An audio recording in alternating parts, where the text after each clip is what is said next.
Why hello Dr. N, and how are you today? Radiant, Professor Radiant. And you?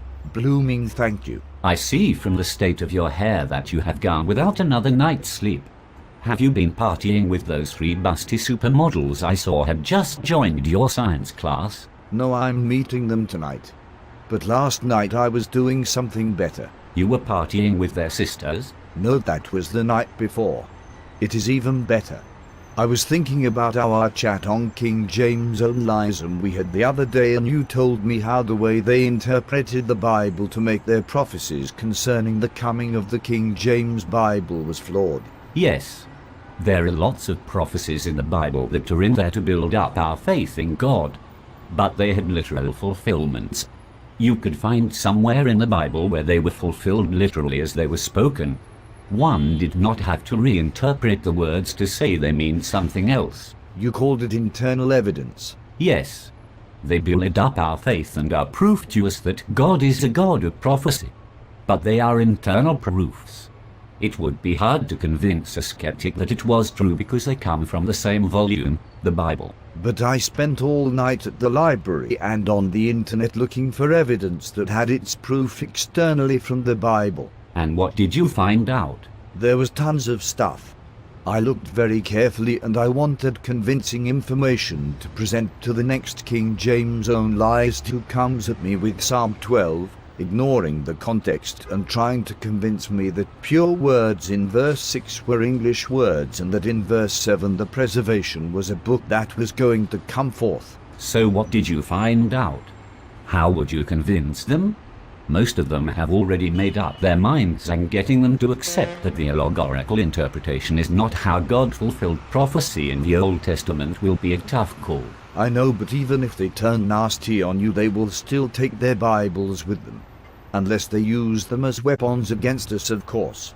I looked for some prophecies that I could show were given before the event, and for evidence to show that the event happened just as was clearly foretold in Scripture. Yes, that is a good point.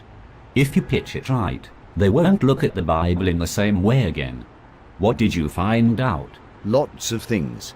Many Old Testament prophecies were written more than 600 years before Christ was born. But skeptics dispute much Bible history. But around 250 BC, 70 Greek scribes translated the Old Testament into Greek. So no matter how much scorn they pour on the Old Testament, it certainly was written before 250 BC. Yes, so did you find some prophecies that were given before 250 BC and yet were fulfilled afterwards? Let me tell you some. In Ezekiel 44, there is a prophecy saying the east or Golden Gate will be bricked up. That was given around 600 BC, but it was fulfilled in 1534 AD by a Muslim sultan called Suleiman the Magnificent. A Muslim who did not know of the prophecy.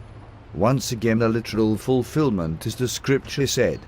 It was not fulfilled at any other time. Amazing. And this is clearly recorded in the Bible? Yes.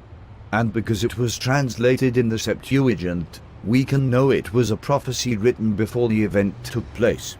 Look at the photos of Jerusalem today, and the Golden Gate stands there bricked up as foretold in Scripture. But if you took an allegorical view of Scripture and prophecy, Ezekiel 44 could not mean the East Gate would be bricked up. Yet today it is, and history records it.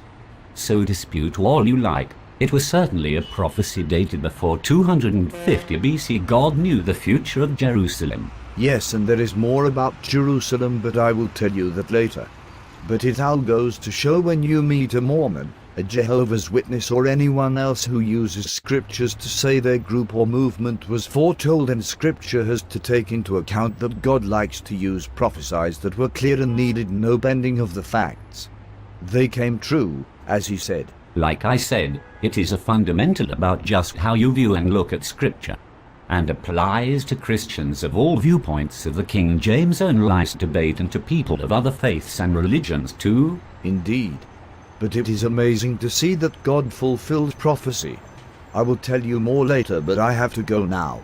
I have 3 busty supermodels waiting who think science and knowledge is hot stuff, like their professor. Oh, you are naughty, but I like you. Oh, shoot you, sir, shoot you.